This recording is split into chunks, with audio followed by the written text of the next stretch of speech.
Recording going.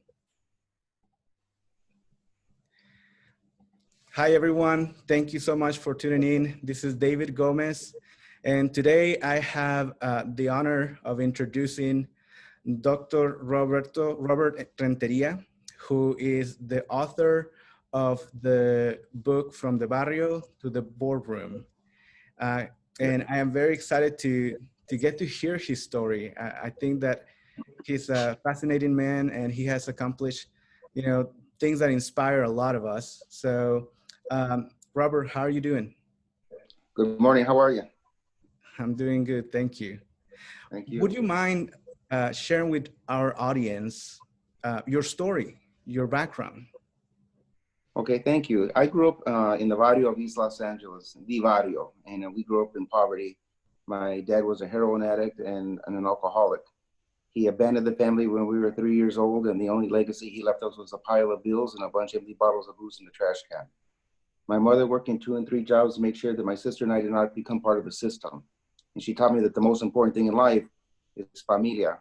You're respected and protected and don't abuse the privilege. So now I'm 6 years old. I'm in a terrible accident. I almost died. I was sent to a school for the physically disabled and mentally challenged because I couldn't walk, talk, or read or write.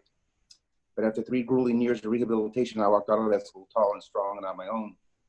Now I'm 9 years old. My mother remarries, and the nightmare starts all over again because she marries an abusive drunk. And he used to beat up on me till I was black and blue, and he left my mother bloody and battered as well. We'll come back to that later. I got old enough. I ran away. I started running and gunning, stealing and dealing. Doing drugs, selling drugs, robbing houses, stealing cars. And then I find out that my father dies in a halfway house on Skid Row when I'm 17 years old. He died a bum, a hobo. And when I went to see where he lived, he died the same way he left us when I was 3 years old, was more empty bottles of booze in the trash can. It taught me that a lot of people think you can control drugs and control alcohol, but they'll always take control of you no matter what. And my father's death proved to me, if you play with the devil, you're going to get burned. Mm-hmm. So I joined the military to get away from all that stuff when I was 21 years old. And it was the best decision of my life. It changed my life. It saved my life. It not only made me a man, but it made me a better man. And it taught me about a word called character. See, character is not just doing what's right when somebody's watching you. It's doing the right thing when nobody's watching you. So after I honorably served our country as a non-commissioned officer for over 7 years, I moved to Chicago with $200 in a duffel bag. And I talked my way into a laundry management company selling washers and dryers for laundromats, lavanderias. Mm-hmm. So I learned that business. And after 5 years, I got recruited. And I became vice president of a publicly traded company on the New York Stock Exchange. I climbed the ladder of corporate America for 6 years, and I decided to take a shot. And I don't mean like a shot at tequila, brandy, or bourbon. I was going to take a shot and start my own business. Right. And I started my own business. And in 3 years, we were the #1 distribution company in the United States. And I thought we had arrived. I grew up on a floor, a smelly mattress in a musty basement. Now I had a house on a pond. I used to ride a bike or take a bus or hitchhike. And now I was driving a Mercedes-Benz, a few bucks in the bank, nice clothes. And I share that with you and the audience, not to impress you, but to empower you, because I learned that the 2 greatest days in your life are the day you're born and the day you realize why you're born, which is why in 2008, I released my first book, From the Barrio to the Boardroom, and developed a complete academic program and faith-based program that's now being used in over 25 countries around the world. Yeah, and that is amazing. I was looking at your publications, and you have more than just one book. You have a lot of different publications also for children. Yes. So tell us a little bit about your passion. What are you most passionate about? I think what you do requires for you to be passionate about, education and helping others. Yeah, well, in business, you live in a bubble, right? And that's what you do, but it's not who you are. I found out that who I am is the work I'm doing now by working with kids in middle schools and high schools, but not limited to kids, right? I'm working with youth detention centers, jails, prisons, social services, homeless shelters, battered women's shelters, to provide the inspiration of hope and to teach our kids and our adults to dream big, because if the dream is big enough, the odds don't even matter. And I know because I come from the barrio, and now I have an international platform. Yeah, those are really good lessons for children, and like you said, also for adults. So let's go back to what you're doing with these organizations. Tell us about what your organization does in general. I know you do a lot of things, but if you could give us a rundown of what your organization's vision and activities. Well, we work a lot with at-risk youth, right? To provide a paradigm shift, or sometimes to rehumanize these kids. Some of these kids are beyond social services. They're called the subculture. So to provide a spark, to have these kids and adults pivot in the right direction. So in short, my first book is From the Barrio to the Boardroom. Mm-hmm. This book, From the Barrio to the Boardroom, is in English and Spanish. It's also digital, and it has a curriculum that addresses what's called social and emotional learning. And it has a faith-based curriculum that does the same. And we donate those curriculums to programs and schools across the country and around the world. So the book From the Barrio is used middle school, high school, and up. So I wanted to get to the elementary school kids because the gangs recruit in the elementary schools. So I had an idea for a graphic novel called Mi Barrio, My Barrio. It's a high-end comic book in English and Spanish and also digital. And that book was voted the best graphic novel in Latin America, Spain, the United States of America by the International Latino Literacy Book Awards as the best graphic novel addressing youth issues. Yeah. So now we're working with kids 3rd grade and up, and I wanted to get to the pre-K, K1 and 2. So we went back to the drawing board and we had another book called Little Barrio, Barrio Chico. So I'm proud to say that what we do is, we've developed a comprehensive, bilingual, non-generic, culturally relevant book series and program that resonates with the youth and promotes student achievement.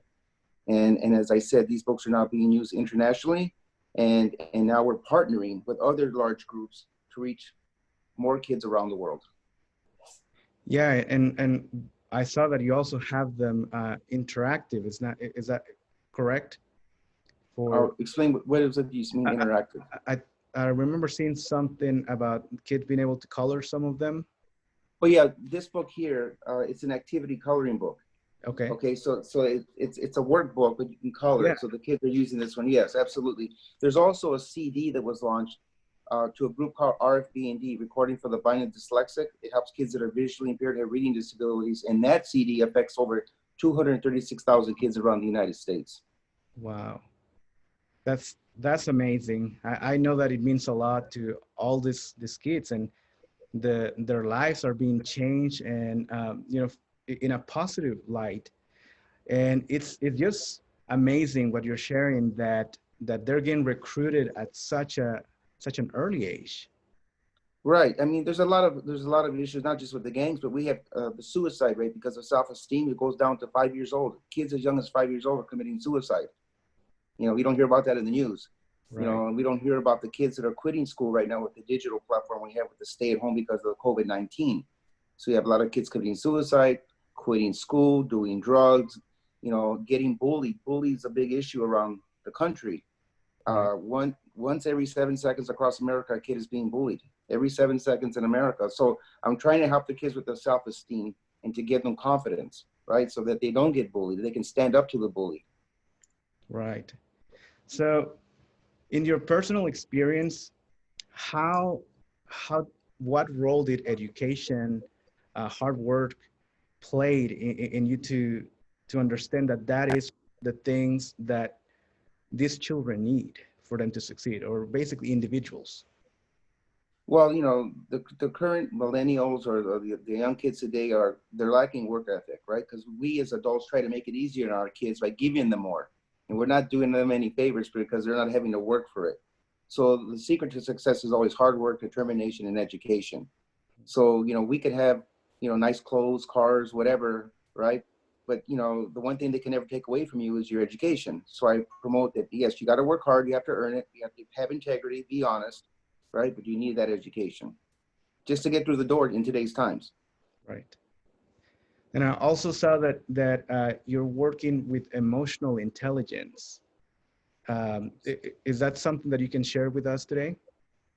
Well, the Department of Education recently is really promoting something called social and emotional learning, helping kids with the critical thinking skills. We have been doing that since 2010. So we were ahead of the curve when we developed our curriculums and our program. So the whole country now is helping kids with their self-esteem, basically, right? Making the right decisions. Because when the kid says, what were you thinking? The kid wasn't thinking, or they wouldn't have done what they were doing, right? So it's helping our kids to think. Yeah. So tell us a little more about your journey going from the corporate world and moving to to this organization, being an author? What sparked it? Well, that's a good question. Thank you. In 2006, I was pulling up in front of a restaurant. There was a couple homeboys out front, cholitos, Yeah. and they were checking out my ride. I was driving a new Mercedes Benz back then, and they said, "Hey, man, your car's fat." I said, "My car's fat." They said, "Yeah. How do I get one?" I thought they were joking, so I invited them in, and they're about 23 years old, two of them. They had the tattoos and the bandanas and the Pendleton and khakis, just like the old days. Right. And so he said, "What's your secret?" So I said, "Get a pen and a napkin. I want you to write down 2 words." So he gets the pen and the napkin from the bartender, and he's looking at me with these big, round, hungry eyes, like I'm going to give him this magic answer. And I said, "First word I want you to write is hard, and the second word is work." He writes it down. He goes, "Dude, hard work, that's your secret?" I said, "That's the secret."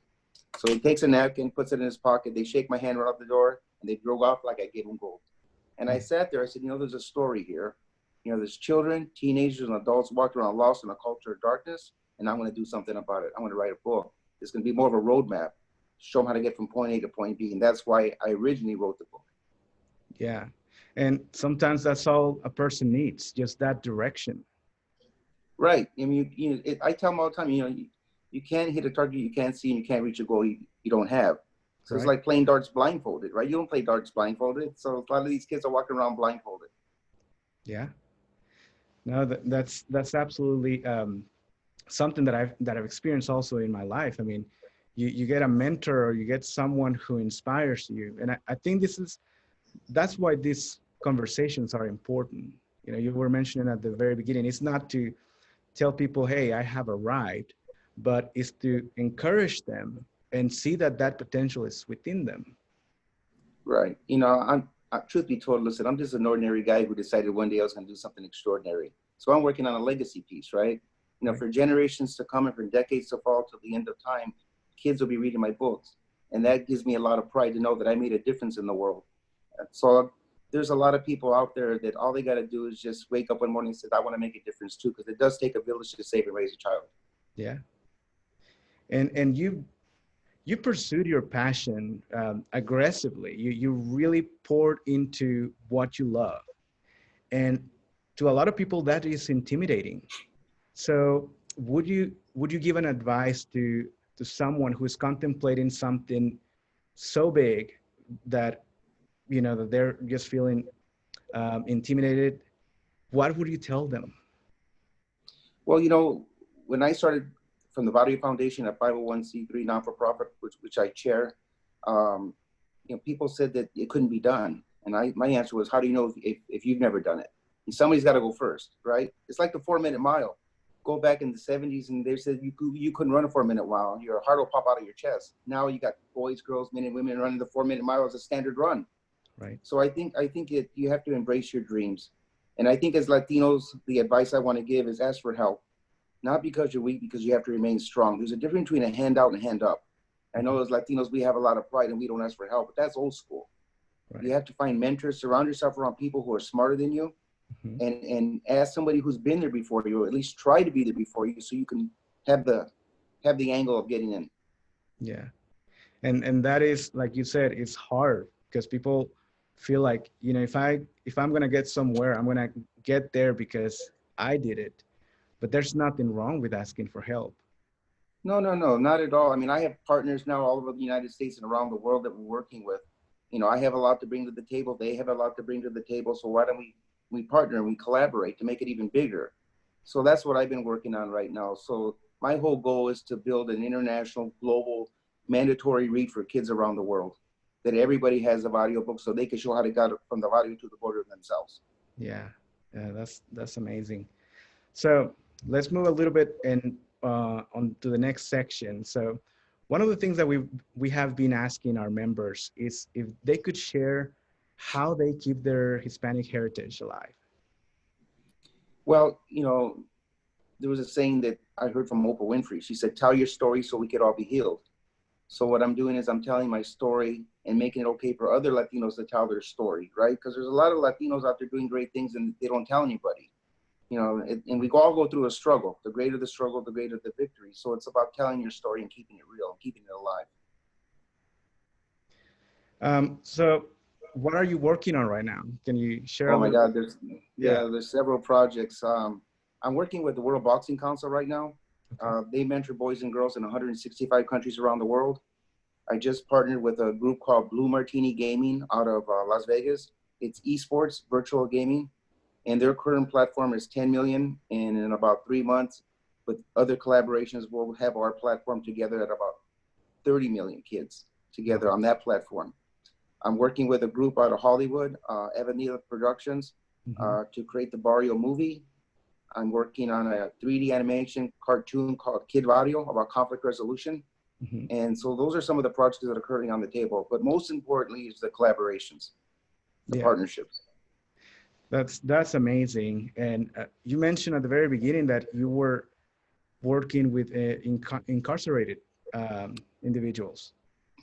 Yeah, the prisons reached out a few years ago. Like here in Illinois, 26 of the Illinois State Prison libraries have Barrio. But now prisons across the country have Barrio and use it as a re-entry program. So they give them the books to inspire these inmates to get out and stay out, because the recidivism issues are as high as 80% in some states.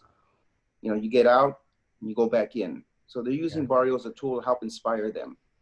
And like I said, you know, for me and for our Latinos, we need to unite, because until we unite as Latinos, you know, it's always going to be second at the table. We've been watching the show. We need to be the show.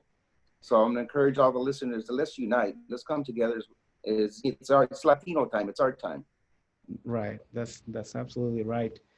So, Robert, I am very thankful for this time that we've had together, and for you to make this time and share your story with our Latino Speaker Bureau. Well, my pleasure. And to those listening, I'd like, if you'd like to talk and get involved and have a discussion about how to help these kids around the country, please reach out to my website at www.fromthevario.com. And you can call us direct at 312-933-5619, or you could email me personally at robert@fromthevario.com. Awesome. Thank you so much, Robert. And Thank you. to our audience, thank you so much for tuning in. And I hope that you go and check Robert's website and that you get involved. I know that it will mean a lot to a lot of kids. Absolutely. And familias. Sí se puede. Sí se Thank you puede. very much. Thank Okay. you.